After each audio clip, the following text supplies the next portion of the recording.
Carlos Alcaraz knocks Jannik Sinner off #1 spot. But not in the race that matters most. Carlos Alcaraz has admitted he has felt the weight of expectation on his shoulders since his great rival Jannik Sinner was banned from tennis for 3 months due to a drug violation, and that may explain why he has taken longer than expected to claim top spot in the ATP race rankings.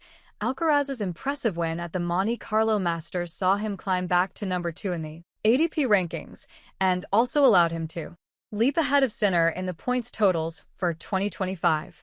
While the official ATP ranking is evaluated over a rolling 52-week period, the ATP race charts the progress of players in a calendar year, and remarkably, Sinner held on to the top spot in that list until last Sunday.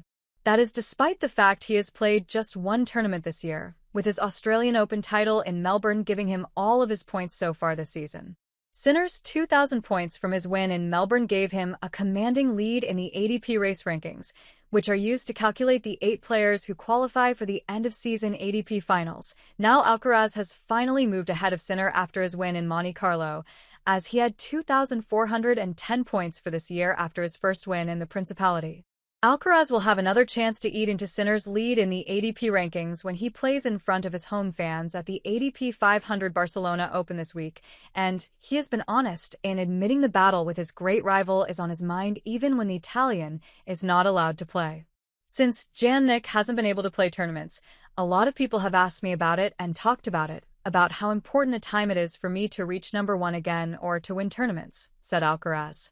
Probably, in a way, I've been thinking about it too much instead of playing good tennis and enjoying myself on the court and in the matches. After Miami, I realized the path I have to follow and the things I have to do. I don't have to think about the results or anything else. I just have to have fun. That's the most important thing for me, and not paying attention to expectations or what people say about you. That's what I'm trying to do, and I think it's going well for me so far. Today was the best match I've played so far in this tournament. I didn't let him get in, dominate, and come back. I showed my good tennis throughout the match.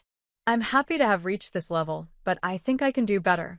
At the beginning of the week, with the first clay court tournament, you focus on adapting to the conditions. The ball comes to you differently. The game on clay is different. Once I've reached this level, I have to keep improving and, if possible, raise it. Germany's Alexander Zverev sits in 3rd place in the ATP race, with most of his ranking points from 2025 coming from his run to the Australian Open final.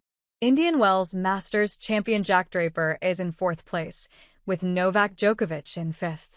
Alcaraz's success in knocking Sinner off the top in the ATP race is unlikely to be replicated by the official ATP ranking anytime soon, with Sinner still more than 2,000 points ahead of his Spanish rival. As he missed last year's Rome Masters due to injury, he will have a chase to chase fresh ranking points in his comeback tournament next month, which could allow him to extend his lead at the top.